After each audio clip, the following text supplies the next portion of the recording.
Hi third graders! Welcome to your language lesson. So we're going to do a lot of review today because remember, you have to take a test on Jupiter on Friday. So please be sure that your language books are open to page 139. I looked down because I wanted to make sure. You are going to be on page 139. I'd like to use this nice purple. Okay, so we're going to review a lot of like pronouns and verbs and even contractions. So here we go. Remember A.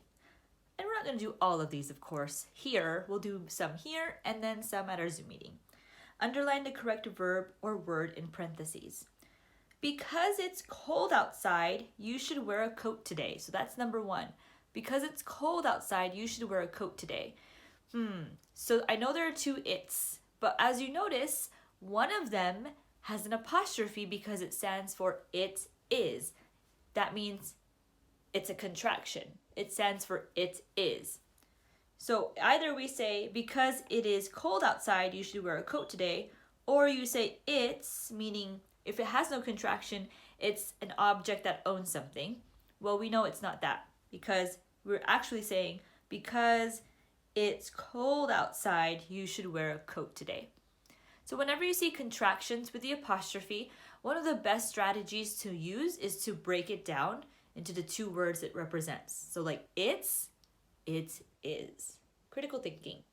Number 2, Dad set the wood there by the fireplace. Now here, there isn't a word with apostrophe, so we can't use that for strategy, but we do kind of know what both theirs mean. The first there, right here, means a location, like you're putting something in a different spot or you are pointing out another area. The second there, T-H-E-I-R, means you are referring to a group of people and they possess or they own something, okay? So you're either saying set the wood there at another location by the fireplace, or set the wood there, meaning someone owns it by the fireplace. So it is the first there. Now, you can tell which word to use most of the time if you're a very good reader, meaning you read a lot and you don't just read in school or for school, you read books for fun, okay? You read books for entertainment. So that's why it's good to practice reading outside of class, reading something fun or for fun. I do that. We're going to do 3, 4, and 5 at our Zoom meeting. Now let's go to remember B. Circle each pronoun. Underline the noun that the pronoun takes place of and we'll draw an arrow from the pronoun to that noun, also known as the antecedent. Again, we're only going to do the first 2 and the rest at our Zoom meeting, but that would be cool if you did the rest on your own. Number 1. The sun is shining brightly today. It is melting the snow. If you don't recall, pronouns are I, you, she, he, it, we, they, me, you, him, her, it, us, them. And on the test, I'll have a list of pronouns for you so that you can use that to refer during the test. So again, number 1, the sun is shining brightly today. It is melting the snow. There's only one pronoun in these 2 sentences for number 1, it. Right now, what is melting the snow? The sun. So I'm going to underline the sun and then draw an arrow from it to the sun, just so that I know to what it's referring. Number 2. Ryan said, I am excited about the birthday party, Patrick. Me too. Ryan said, I am excited about the birthday party, Patrick. So I see a pronoun already, and there's only one, and it's the very first pronoun when you sing the song. I, you, she, he, I. All right, do you see it? I.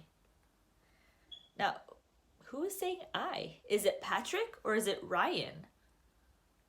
It's Ryan. So I'm going to underline Ryan, draw an arrow from I to Ryan because he is speaking.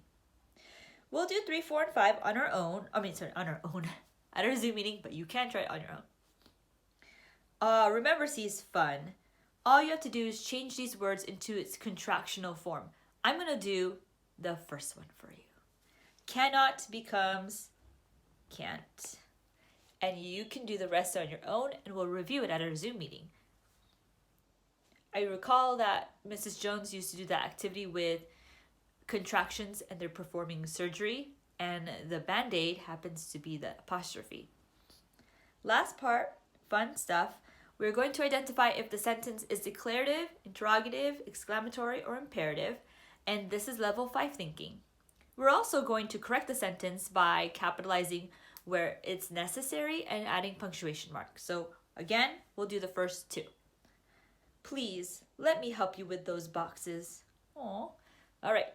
So of course I have to underline 3 times the P in please. Please. And he's not asking a question. I don't think he is. I don't think he's saying, may I help you with those boxes? Or may I help you with those boxes? So it's not even like exclamatory. I believe it's more imperative. You're kind of setting a command, but it's in a nice, respectful way. Like, please let me help you with those boxes. Okay, so I'm going to put a period at the end and IMP in the blank. Number 2, what heavy boxes these are. And I put it down, right? It's like, no, I'm not carrying these anymore. All right, so you're kind of exclaiming that, wow, these are heavy. You do need help with them. So I'm going to put an exclamation point at the end, capitalize the W in what, and then put EXE in the blank. Alrighty, you can try 3 or 4 on your own, but we'll always review back at our Zoom meeting. So that's our objective today. Basically, just to review, we'll be doing that today and tomorrow. Actually, see, today's Thursday, so we'll probably review like 1 more page. I think. Either way, we're gonna do a lot of review because you have a test on Friday. Alrighty then, 3rd graders. Thank you so much for watching. I hope you'll be able to watch the math video. See ya.